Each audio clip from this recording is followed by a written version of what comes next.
iniciar levando o nosso pensamento a Jesus, entrando em conexão com essa equipe espiritual que nos dirige nesse momento, que nos acolhe, nos ampara, que está sempre pronta a atender aos nossos mais diversos pedidos.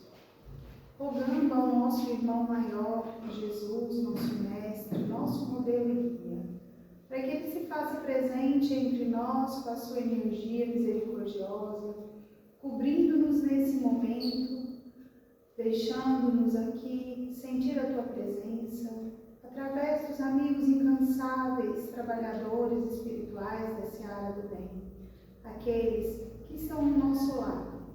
Rogamos a essa equipe espiritual que aqui está, que atenda a cada uma das nossas necessidades, acalmando o nosso coração, para que possamos assim sentir, saber, ouvir cada palavra que aqui é dada, para que possamos levar para as nossas vidas os ensinamentos do Mestre, pois de nada adianta o estudo sem a ação.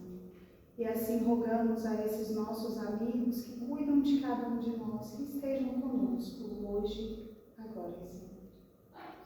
Que assim seja. Boa noite. Boa noite. Bom, o tema da nossa palestra hoje é o auto-perdão. É um dos ensinamentos mais difíceis do Mestre, né? E por isso ele deixou justamente para o final da sua passagem aqui entre nós. E no Evangelho segundo o Espiritismo, no capítulo 10, bem-aventurados aqueles que são misericordiosos, no item 1 ele diz: perdoai para que Deus vos perdoe. Bem-aventurados aqueles que são misericordiosos, porque eles próprios obterão misericórdia. São Mateus capítulo 5, versículo 7.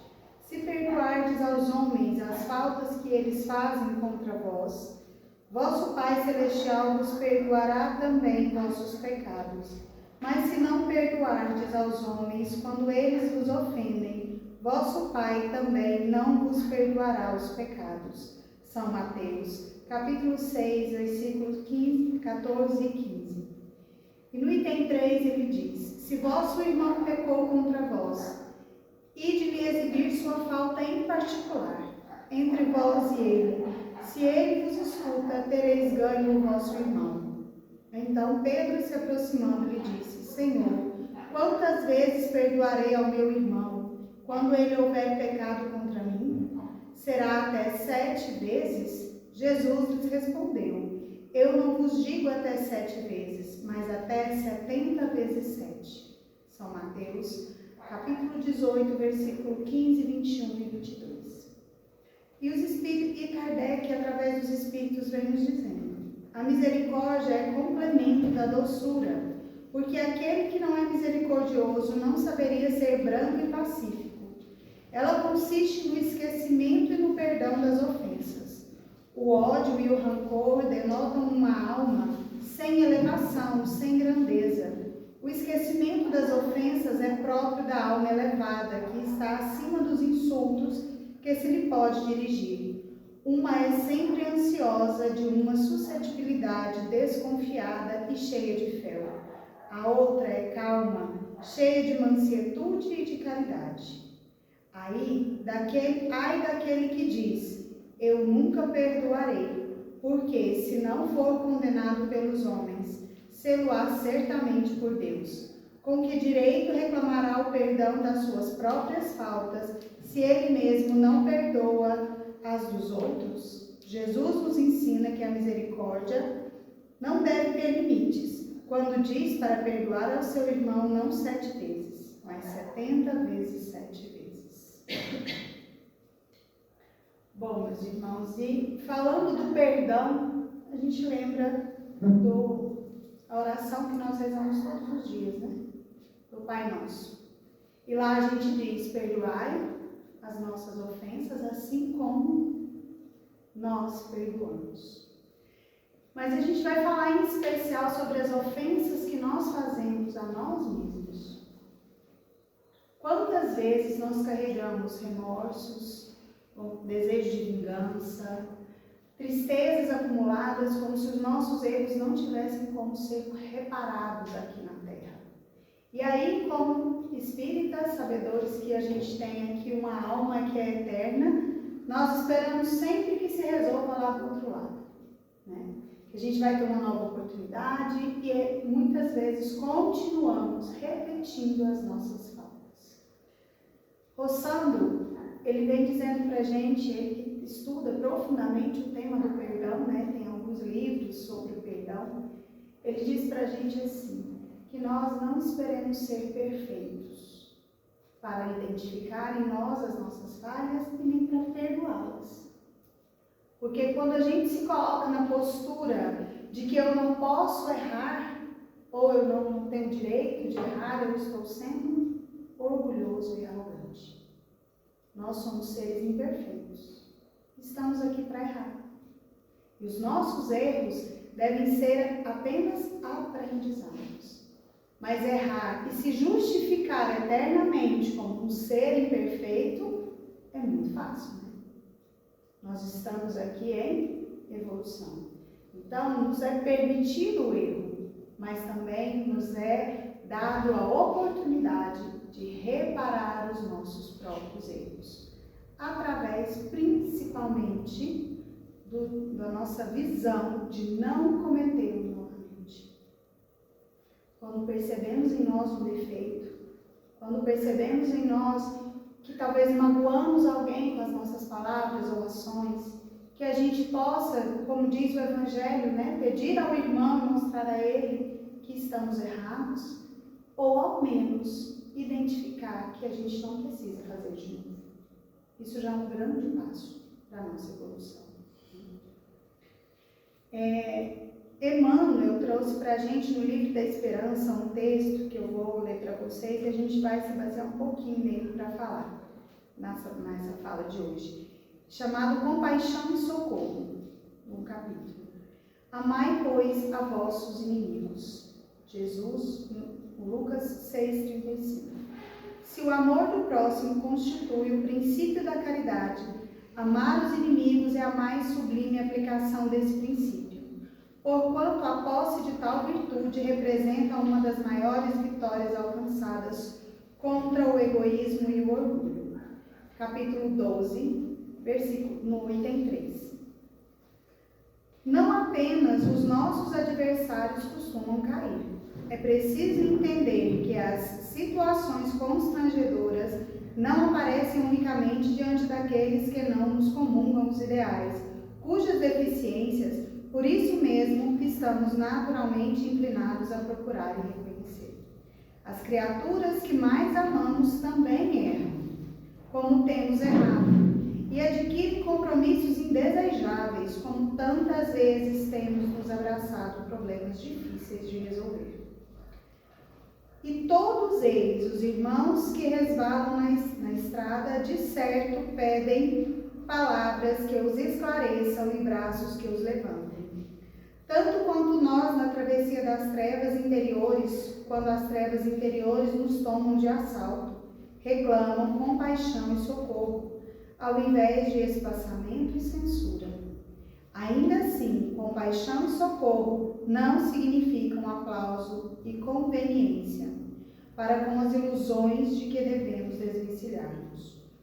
Em verdade, exortou-nos Jesus a deixar conjugados o trigo e o joio, na gleba da experiência, de vez que a divina sabedoria separará um do outro, no dia da ceifa, mas não nos recomendou sustentar reunidos a planta útil e a praga que a destrói. À vista disso, a compaixão e o socorro expressam-se no cultivador através da bondade vigilante, com que libertará o vegetal proveitoso da larva que o carcome. O papel da compaixão é compreender. A função do socorro é restaurar. Mas se a compaixão acalenta o mal reconhecido, a título de ternura, converte-se em anestesia da consciência, e se o socorro suprime o remédio necessário ao doente, a pretexto de resguardar-lhe o conforto, transforma-se na irresponsabilidade fantasiada de carinho, apressando-lhe a morte. Reconhecendo, pois, que todos somos suscetíveis de queda, saibamos entender incessantemente compaixão e socorro, onde estivermos sem escárnio para com as nossas feridas e sem louvor para com as nossas fraquezas, agindo por irmãos afetuosos e compassivos, mas sinceros e leais, uns dos outros, a fim de continuarmos todos juntos na construção do bem eterno, trabalhando e servindo, cada qual de nós em seu próprio lugar. Então aqui ele vem nos dizendo que da mesma forma que os outros erram para conosco, nós fazemos isso. Né? Quando a gente pensa que nós somos seres errôneos também, nós compreendemos que as pessoas também erram com a gente. E pensem a distância que existe entre o que eu falo e o que vocês entendem. Quantas vezes nós não machucamos as pessoas sem nem mesmo saber disso? Porque tudo que a gente entende, tudo que a gente vê no mundo, cada um de nós tem uma forma de enxergar. Depende do nosso mundo interior, né? De como eu estou hoje, se eu estou alegre, se eu não estou, se eu passei por alguma dificuldade hoje, se eu fui rejeitado de alguma forma. Às vezes uma frase dita para mim tem um outro significado para você. Então somos diferentes, magoamos as pessoas e somos magoados o tempo todo pelas nossas imperfeições. Aqueles que amamos nos magoam muito, né? Está ali as nossas maiores dificuldades, em casa, na família, entre amigos. E nós, será que nós os magoamos também? E o auto-perdão, ele nos leva, nesse sentido, para a gente entender que somos seres reencarnantes, né? Estamos em um processo de reencarnação. Nesse processo, nós somos moldados por tudo que nós vivemos. Nós não somos uma folha em branco que chegou aqui e agora a gente vai fazer tudo certinho da forma como tem que ser. Nós carregamos na gente cicatrizes de um passado, de vidas e vidas. Nós estamos aqui para parar arestas. Então vai ter pessoas que a gente não vai dar conta de conviver. Vão ter situações que vão ser mais dolorosas para mim do que para você. Como que eu vou julgar, então, o erro do outro? Ou me julgar como uma pessoa perfeita? Eu estou em aprendizado. O auto-perdão é isso. Compreender os seus defeitos, compreender os seus impulsos e olhar para si mesmo com essa mesma compaixão que você pode fazer para com o outro. Aliás, se a gente não fizer isso primeiro com a gente, nós não vamos saber fazer com o outro. Então, esse é o olhar do auto-perdão. E a gente tem que entender que estamos aqui numa semeadura, né? E a gente tem o livre-arbítrio, entre aspas, de semear. Por que entre aspas? Porque nós semeamos de acordo com esse molde reencarnatório que nós trazemos. Quantas pessoas que a gente conversa e a gente acha elas extremamente ásperas, né? Pessoas endurecidas. Qual é a história de vida dessa pessoa? Por que ela reage ao mundo dessa forma? Ou às vezes a gente, somos extremamente dóceis e todo mundo faz o que quer e põe a máscara da boazinha. Por que é assim? Por que ela tem essa necessidade de ser aceita?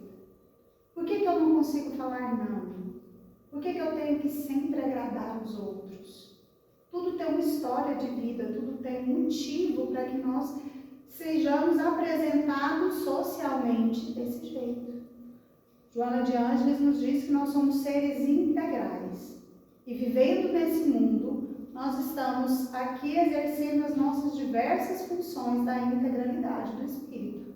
Social, financeira, comunitária, né, em sociedade. Nós estamos interagindo uns com os outros o tempo todo. Físico, né, muitas vezes somos rejeitados pelo físico.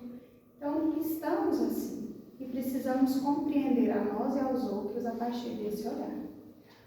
Quando a gente fala no auto-perdão, nós temos algumas atitudes que a gente toma diante das ofensas, por exemplo, né? Uma delas é quando a gente se coloca como, eu sou o culpado de tudo. Todos me perseguem. É o espinheiro. Será que se a gente for jogado no espinheiro e nos cortarmos, a situação vai mudar? Vai deixar de doer? Ou nós vamos nos flagelar e vai tudo se resolver? Inclusive, algumas religiões trazem esse sentido, né, lá da Idade Média, que se a gente se autoflagelar, se a gente provocar a dor que a gente está sentindo internamente, nós estaremos expurgando os nossos pecados, que seriam justamente esses nossos erros. Quantas vezes a gente não faz isso? Através do nosso orgulho, do perfeccionismo, de nos achar que a gente tem que ser melhor, que a gente tem que sobressair.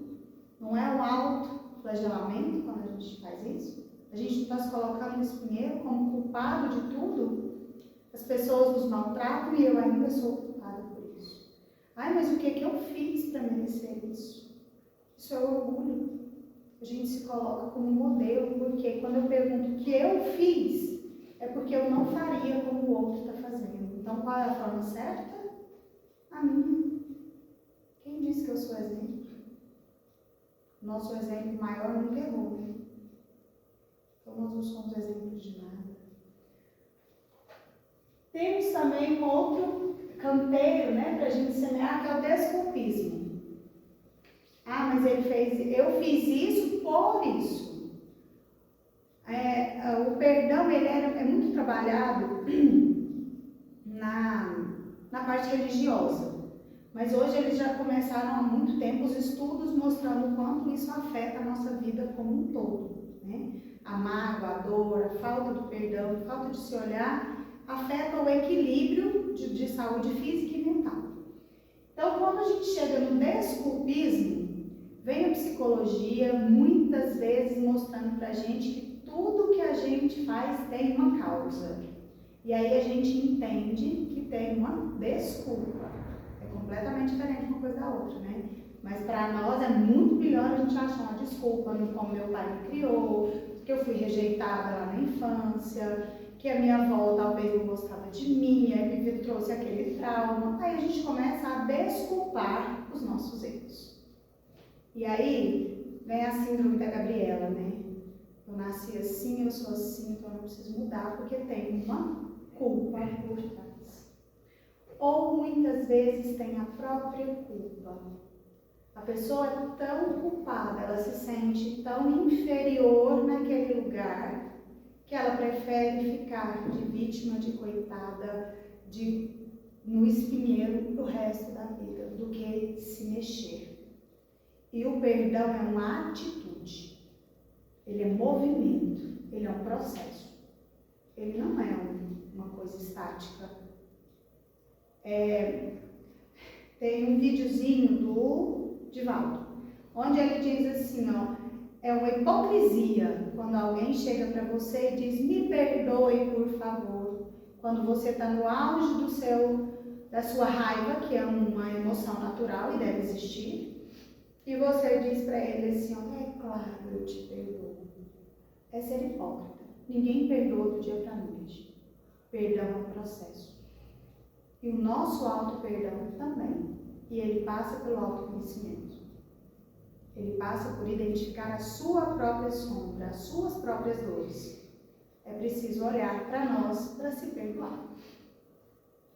E aquele que a gente deveria fazer, né? Que é a ação responsável, que é justamente isso. Cada um desses que a gente falou antes, na verdade, é uma fuga da dor. Se eu passei por alguma situação que me machucou muito, é muito mais fácil eu arrumar um culpado para ela, ou para mim mesmo, né? É muito mais fácil eu me colocar como uma vítima das outras circunstâncias do que eu enfrentar aquilo como um espírito reencarnante, que tem um histórico e que sabe que nada nos acontece por acaso. Porque agindo assim, eu tenho então uma ação com responsabilidade na minha própria modificação. Ah, eu tenho que modificar agora? Eu não vou mais fazer isso e aí a partir de hoje eu serei uma outra pessoa. Não é assim. É um processo, é uma aceitação de si mesmo. Eu sou arrogante e eu preciso trabalhar isso em mim. É um processo. Eu vou repetir o erro, mas eu vou percebê-lo. eu vou tentar fazer diferente. E aí, lembra daquela frase do Evangelho, que reconhece o verdadeiro espírita pela sua força, pela sua vontade em domar as suas más inclinações? É pela sua força, é pela vontade que a gente tem. E não por fingir que ela está ali. Porque colocar uma máscara é muito fácil. Mas continuar agindo internamente da mesma forma e se automutilando. Isso é que não podemos admitir. E aqui vem falando justamente daquela último canteiro, né, que é a ação responsável, e sobre a culpa. O sentimento de culpa é um apego ao passado, é uma tristeza por não termos sido como deveríamos ser, é uma tristeza por termos cometido algum erro que não deveríamos ter cometido. E aí a gente precisa compreender que o erro faz parte de nós. Nós somos criados socialmente em um ambiente onde a gente não pode errar. Onde não cabe a gente sentir raiva, medo, onde a gente tem que ser sempre bonzinho, acertar tudo e ser melhor do que todo mundo. Se todo mundo fosse assim, nós estávamos vivendo lá na Barbie. Não somos assim, não é a realidade. Então a gente precisa tirar essa culpa. Ela não leva a lugar nenhum. Joana de Ângeles diz pra gente que vamos trocar culpa por responsabilidade. Nós somos responsáveis pelos atos errados que cometemos. E quando eu sou responsável, eu assumo o erro e eu tenho que ter a proatividade de um resgate, né? De fazer diferente. Tem uma outra frase do Divaldo, que até está em uma das... Está nessa leitura que eu trouxe, que ela diz assim, ó, já que é impossível voltar atrás para poder apagar o que fizemos, avancemos fazendo agora todo o bem possível que um dia colheremos. Não adianta ficar olhando para trás e nos culpando e se martirizando pelo que passou. É preciso caminhar e agir de outra forma. Senão nós vamos continuar inertes. E a evolução não se dá na inércia.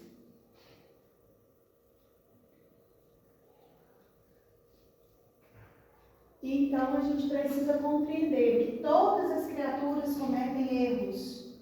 As que amamos, as que não amamos, inclusive nós mesmos. Não somos superiores a ninguém. Com maior ou menor verdade, alguns dos quais são arquivados no inconsciente antes mesmo de passarem por uma análise de profundidade em torno dos males produzidos, seja de referência à própria pessoa ou a outra. Aqui vem as nossas inclinações, né? Aquilo que aconteceu na infância, onde a psicologia vem explicando para a gente que é possível, não é para arrumar um culpado, não é para a gente se esconder da responsabilidade, mas é o esclarecimento, a consciência. Quando a gente tem consciência do que nos acontece, é mais fácil agir diferente. Enquanto a gente andar com o inconsciente, ele vai nos guiar e a gente vai chamar de destino. Vai continuar repetindo. Quantas pessoas não passaram por uma infância onde ela teve uma rejeição do pai e da mãe? E aí ela passou por aquilo e cresceu e não guardou memórias físicas, memórias do dia a dia desse acontecimento. Mas ela chega e encontra nos amigos, ela tem rejeição de novo. Ela encontra no parceiro, ela tem rejeição de novo. É um evento que se repete. O que está querendo dizer isso, gente? É o nosso inconsciente atraindo, é a equipe espiritual nos mostrando que você precisa lidar com isso. Enquanto você não lidar com essa dor, você vai continuar repetindo. É como se a gente parasse num looping, né? E aquela dor vai se repetir até que a gente tenha força para sair, porque a evolução precisa de movimento. Não é parado que a gente vai conseguir. Não é achando que os outros estão fazendo comigo que eu vou me melhorar. Tudo depende de mim.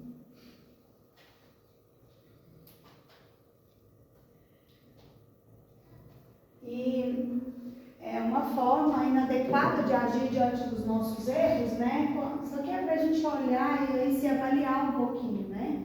o estado íntimo de desconforto, de desassossego permanente. E você se pergunta, mas por quê? De onde vem isso? Muitas vezes é que você está agindo contra você mesmo, de uma forma inconsciente, você está se mutilando, né?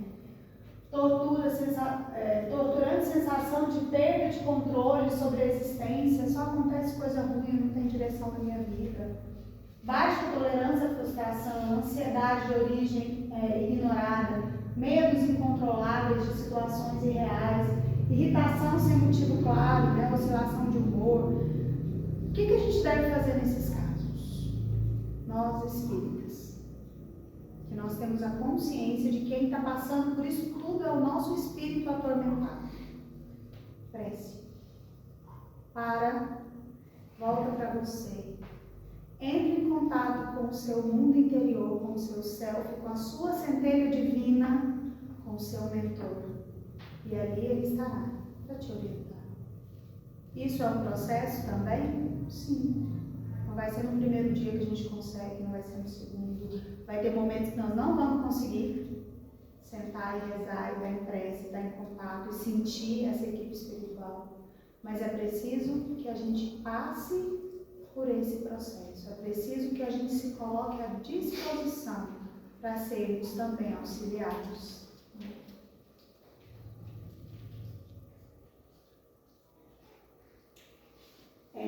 Tormentos da obsessão, né? Muitas vezes todos esses processos atraem espíritos menos felizes, que estão querendo se vingar de nós. Quanto mais eu me obsedio, mais eu atraio os meus irmãos. Rossano, inclusive, diz assim, ó, gente, que é muito mais fácil você tratar uma obsessão de espírito pré-encarnado do que a auto-obsessão, que é justamente essa questão da culpa. Porque o espírito desencarnado que está ali te obsediando, você vai numa sessão mediúnica, tem a conversa com o espírito obsessor e ali a gente pode pedir para ele, né, que ele suba, que ele vá, né, siga a luz. E agora, se a gente pedir para o espírito encarnado subir, o que acontece comigo? Eu vou morrer, né? Então é muito pior tratar a auto-obsessão, porque depende da consciência.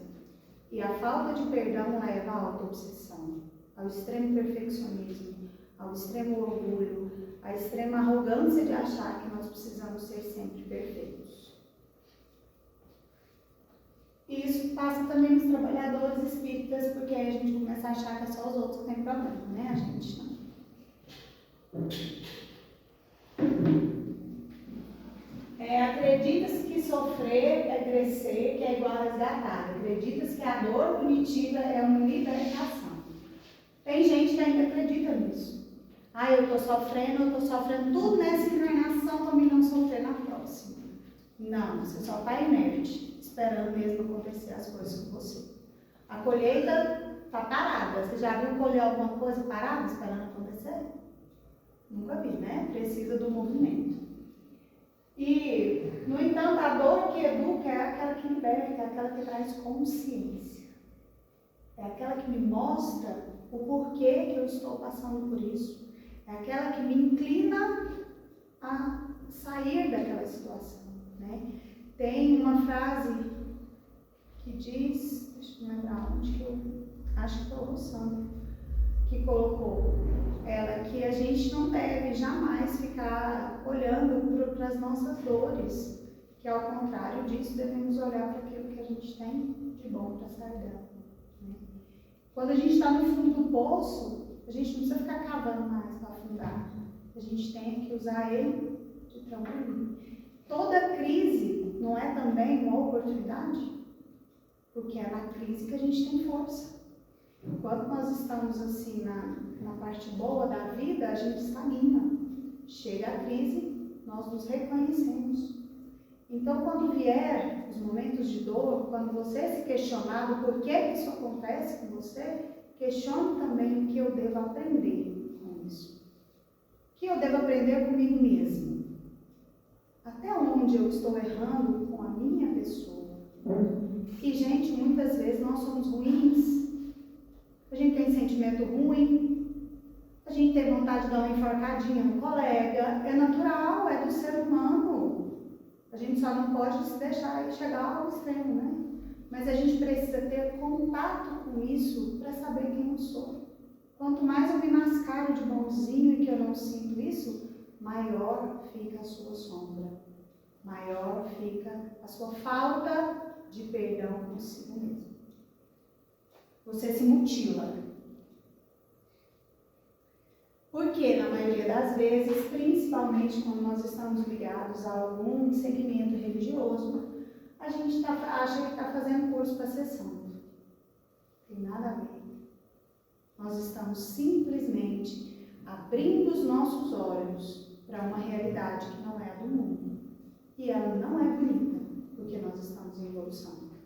Então nós somos errados, nós erramos sim, nós sentimos raiva, nós sentimos ódio, nós sentimos inveja, e a gente precisa ter contato com isso para saber lidar.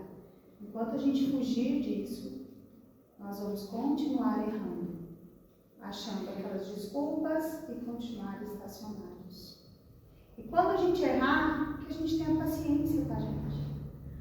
A caridade não é indulgência para com todos, inclusive comigo, para com os meus erros. Então a gente precisa nos olhar dessa forma, né? Como seres humanos, como qualquer outro. Uma das grandes fontes de autoagressão vem da busca apressada de perfeição absoluta. Como se todos devêssemos ser deuses ou deusas de um momento para o outro. Aliás, a exigência de perfeição é considerada a pior inimiga da criatura, pois leva a alma uma constante hostilidade contra si mesma.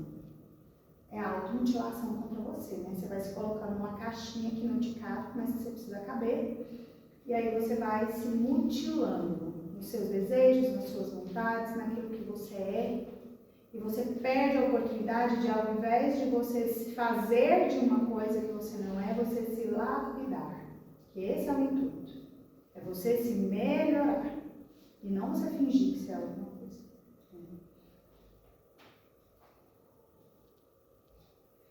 E no Livro dos Espíritos, na questão 192, é perguntado: pode alguém, por um proceder impecável na vida atual, transpor todos os degraus da escala do aperfeiçoamento e tornar-se espírito puro sem passar por outros degraus intermediários?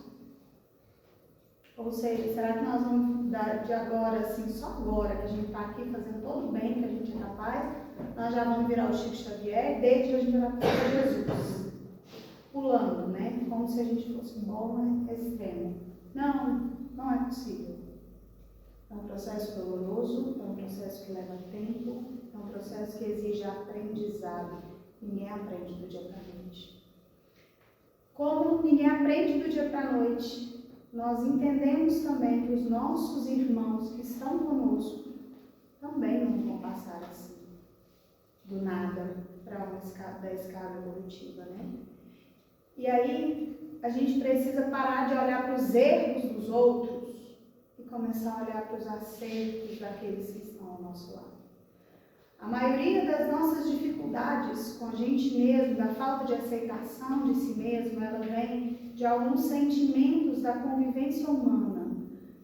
Principalmente a rejeição, a negação de você, aquela coisa que você sente que a pessoa não gosta onde você está. É um dos piores sentimentos que o ser humano carrega.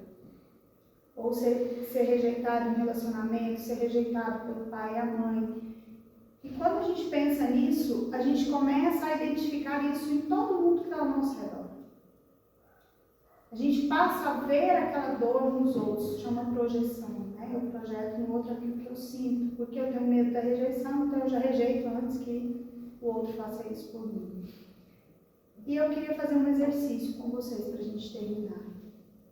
Eu gostaria que vocês fechassem seus olhos, se entregassem à equipe espiritual presente. Deixe as suas memórias, as suas lembranças virem. Se sentir vontade de chorar, chorem. Mas eu gostaria que vocês voltassem a algum acontecimento de maior dor na sua vida. Ao momento mais difícil pelo qual você passou. Aquele momento que você achava que você estava sozinho e que ninguém ninguém estaria ali para te ajudar.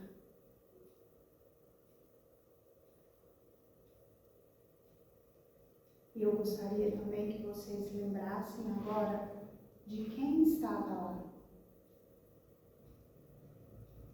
pegando na sua mão, nem que seja do seu lado, sem dizer nada, mas que ali estava com você. E eu quero que vocês emitam agora a gratidão que vocês sentiram por essa presença, por essa pessoa. E que vocês compreendam que vocês são como ela, que provavelmente se ela estivesse aqui, ou se ela está aqui, ela está sentindo o mesmo que você. Porque podemos errar o quanto for, mas nós somos capazes de fazer o bem para aqueles que amamos. E assim, encerramos esse nosso momento com extrema gratidão